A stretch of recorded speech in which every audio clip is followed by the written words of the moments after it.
ग्रामीण भागातील विद्यार्थ्यांपर्यंत अत्याधुनिक तंत्रज्ञान पोहोचवण्यासाठी विद्याप्रतिष्ठान आणि सकाळतर्फे टेक्नॉलॉजी ऑन व्हील्स हा उपक्रम सुरू करण्यात आला आहे। पुण्यातील शारदा निकेतन या ठिकाणी शरद पवार यांच्या हस्ते त्याचं उद्घाटन झालं।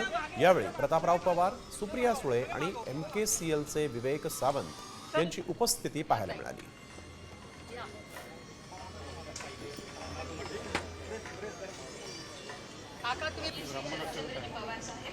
राज्यसभा खासदार, संस्थापक व अध्यक्ष विद्याप्रतिष्ठान समूह, माननीय श्री प्रतापराव पवार सर, अध्यक्ष सकाळ मीडिया ग्रुप, माननीय श्री विवेक सावंत सर, मुख्य मार्गदर्शक MKCL, माननीय सौ सुप्रियाताई सुळे।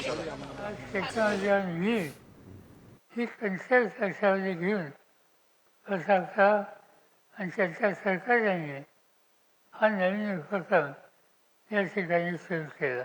लोकप्रिय होईल, विद्यार्थ्यांच्यात त्याच्याबद्दलची आस्था वाढेल याबद्दलची खात्री बाळगतो आणि त्याचा शुभारंभ झाला। जो AI मध्ये नाही तो संपणारच आहे, टिकू शकणार नाही आहे। आता पहा ना, म्हणजे ऊसाचं उत्पादन आपण जे केलेलं आहे बारामतीमध्ये, महाराष्ट्राचं उत्पादन हे 35 ते 38 टन आहे एकरी। आपल्या AI टेक्नॉलॉजीमुळे ते कमीत कमी 85 टन ते 150 टन निघतं निम्म्या खर्चामध्ये। आता अशा पद्धतीने जर शेती किंवा इंडस्ट्री निर्माण झाली तर सामान्य शेतकरी कसं कॉम्पीट करणार? मग हे तंत्रज्ञान आपल्यालाच डेव्हलप केलं पाहिजे, जे आपल्या देशात आपल्या गोष्टींना उपयुक्त आहे असं, आणि त्याच्याकरता एक माइंडसेट तयार केला पाहिजे। आणि ते शाळेपासून जर चायनाने केलं तर आपण का करू नये?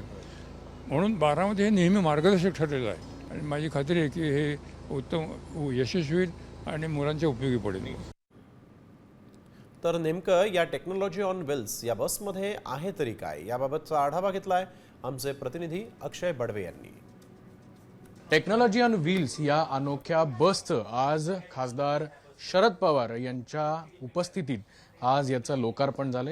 ही कशी असेल, काय आहे बस आणि याच्यामध्ये फायदा विद्यार्थ्यांना कुठल्या कुठल्या गोष्टींचं ज्ञान होणार? तर ह्या बसमध्ये आपल्या टोटल 60 टेक्नॉलॉजीज असणार आहेत। पहिली जी टेक्नॉलॉजी आहे ती आहे आपली इंटरनेट ऑफ थिंग्सची।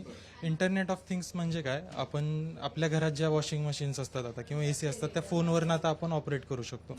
मग त्याचं प्रोग्रामिंग कसं केलं जातं, त्याची सिस्टीम कशी डिझाईन केली जाते, त्याचं ट्रेनिंग आपण स्टार्टिंगला देतो। त्यानंतर दुसरी जी लॅब आहे आपल्याकडे ही रोबोटिक्स लॅब आहे। रोबोटिक्स लॅबमध्ये वेगवेगळ्या टाईपचे रोबोट्स असतात, मग ह्युमनॉइड रोबोट असेल, पिक अँड प्लेस असेल किंवा काही मोबाईल रोबोट्स असतील, त्यांचं ट्रेनिंग कसं दिलं जाईल हे आपण मुलांना त्याबद्दल ट्रेनिंग देतो। पुढची जी लॅब आहे ती आहे आपली ऑटोमेशनची लॅब, जे की इंडस्ट्रीमध्ये जे काही ऑटोमेशन चालतं आपलं, म्हणजे ऑटोमोबाईल इंडस्ट्री असेल तिथं पिक अँड प्लेस असतील रोबोट्स, मग त्याचं प्रोग्रामिंग कसं केलं जातं ते आपण मुलांना शिकवतो। कॅमेरामन आदर्श कटकेसह अक्षय बडवे, साम TV न्यूज, पुणे।